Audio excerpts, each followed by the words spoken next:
दिल्ली की राजनीति भी फंसती जा रही है। आम आदमी पार्टी और कांग्रेस के द्वारा गठबंधन तो कर लिया है, लेकिन पार्टियों का गठबंधन हुआ है, लेकिन मन का बंधन हुआ है या नहीं, अपने आप में एक बड़ा मायने रखता है, मतलब रखता है। क्योंकि अरविंद केजरीवाल इस समय जेल में है। सारी पार्टी के जो नेता है अरविंद केजरीवाल बाहर कैसे आए इसमें लगे हुए हैं। संजय सिंह कुछ भी बयान दे, कुछ भी बोले, लेकिन उनकी बातों का वह कीमत नहीं हो सकता जो अरविंद केजरीवाल की बातों का होता है। संजय सिंह बाहर आते हैं और बोलते हैं कि जेल से संदेश आया है कि अरविंद केजरीवाल के साथ अच्छा व्यवहार नहीं हो रहा है, तिहाड़ जेल प्रशासन के द्वारा उनको मदद नहीं पहुंचाई जा रही है। फिर से न्यूज़ समाचार आता है कि दो मंत्रियों को अरविंद केजरीवाल बुलाएंगे हर सप्ताह और विकास की समीक्षा करेंगे। और सबसे बुरी बात यह है कि चुनाव के इन वक्त पे जब अरविंद केजरीवाल को बाहर होना चाहिए, ऐसे में वे जेल की दीवारों के पीछे है। और आरोप कुछ भी आम आदमी पार्टी लगाए, लेकिन जनता तो यह समझ रही है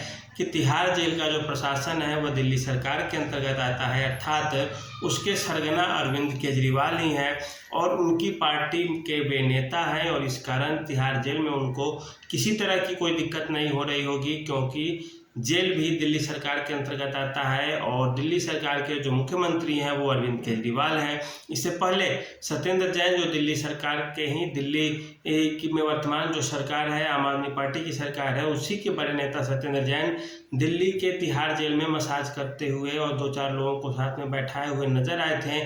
जो वीडियो लीक हुई थी उसके बाद से यह उम्मीद लगाया जाने लगा था कि दिल्ली सरकार के अंतर्गत होने के कारण इस तरह की व्यवस्था है। और ऐसी स्थिति में अरविंद केजरीवाल के साथ तिहाड़ जेल में अच्छा बर्ताव न हो रहा होगा, ये अपने आप में बोलना एक गलत संदेश जाता है। भगवंत मान का भी बयान आता है जो पंजाब के मुख्यमंत्री है कि अरविंद केजरीवाल राजनेता है, आतंकवादी नहीं, इसीलिए उनके साथ अच्छा व्यवहार होना चाहिए। और ये सारी चीज़ें एक अलग है, इसका जनता से कोई लेना देना नहीं है। लेकिन यह जरूर है कि आम आदमी के भीतर, जनता के भीतर अरविंद केजरीवाल और आम आदमी पार्टी के लिए गलत छवि बन रही है और इसका जो खामियाजा है उन्हें चुनावों में भुगतना पड़ेगा।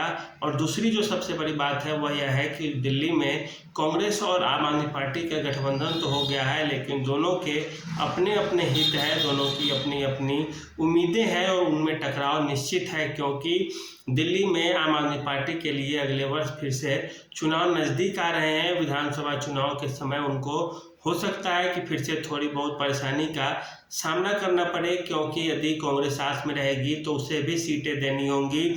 और जब सीटों का बंटवारा हो जाएगा आम आदमी पार्टी और कांग्रेस के बीच में, उसमें जो सबसे बुरा स्थिति रहेगा, जिसे सबसे पार्टी के लिए जो सबसे विपरीत हालात होते हैं वह यह हो जाएगा कि जहां से सीटें आप कांग्रेस को देंगे वहां पे आम आदमी पार्टी वाले विद्रोह कर देंगे और दूसरी पार्टी में चले जाएंगे और इसका जो खामियाजा है भुगतना पड़ सकता है आम आदमी पार्टी को। दूसरी बात, कांग्रेस की जहां पे मजबूत स्थिति होगी वहां यदि आम आदमी पार्टी को विधानसभा की सीटें मिल जाती है तो फिर वहां पे कांग्रेस के नेता नाराज हो जाएंगे। ऐसी स्थिति में आम आदमी पार्टी ये कभी नहीं चाहेगी अपने राजनीतिक हित से आगे बढ़कर कि हम कांग्रेस को मजबूत दिल्ली में होने दें, क्योंकि यदि कांग्रेस जैसे ही मजबूत होगी सीधे सीधे अरविंद केजरीवाल चुनाव हार जाएंगे। ऐसा इसलिए क्योंकि अरविंद केजरीवाल के पास जो भी वोट बैंक है, जो प्रतिशत है, वह कांग्रेस का वोट बैंक ही है। जो लोग कांग्रेस को पहले वोट करते थे वही अरविंद केजरीवाल को वोट कर रहे हैं। भाजपा का जो वोट प्रतिशत है उस समय से लेकर आज तक ज्यों का त्यों बना हुआ है, क्योंकि आप देखेंगे कि अरविंद केजरीवाल के प्रत्याशियों को फाइट केवल भाजपा के प्रतिद्वंदी या प्रत्याशी देते हैं और दूसरा किसी के पास यह हिम्मत नहीं है जो उनको चुनौती दे सके। कांग्रेस के उम्मीदवारों की भी बात करें आप दिल्ली में तो 300-400 वोट तक मिलते हैं कांग्रेस के प्रत्याशियों को, और कहीं कहीं नामो निशान तक नहीं होता है, खाता तक नहीं खुलता है। और ऐसी स्थिति में केवल 2 पार्टियां ही दिल्ली में रह सकती है, एक आम आदमी पार्टी और दूसरी भाजपा। कांग्रेस जैसे ही थोड़ी भी मजबूत होगी आम आदमी पार्टी स्वतः हार जाएगी चुनाव। दूसरी बात कि यदि आम आदमी पार्टी मजबूत रहेगी तो फिर कांग्रेस का दिल्ली में अस्तित्व बना पाना या आधार तैयार कर पाना काफ़ी मुश्किल होगा।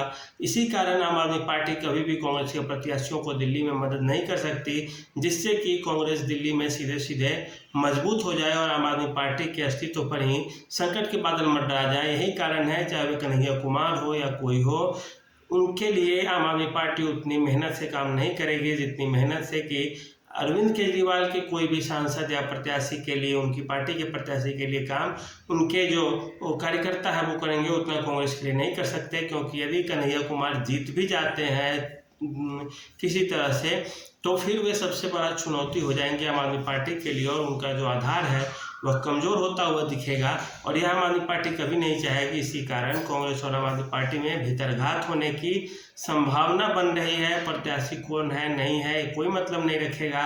यह ज़रूर है कि कोई भी चाहेगा कि यहाँ से कांग्रेस मजबूत न हो दिल्ली में, जो कि आम आदमी पार्टी के भविष्य हैं, और लड़ाई सीधे सीधे दो पार्टियों के बीच में ही होगी, आम आदमी पार्टी और भाजपा। कांग्रेस को इसका कोई फ़ायदा होता हुआ वर्तमान में नहीं दिख रहा है। तो आज के लिए इतना ही, धन्यवाद।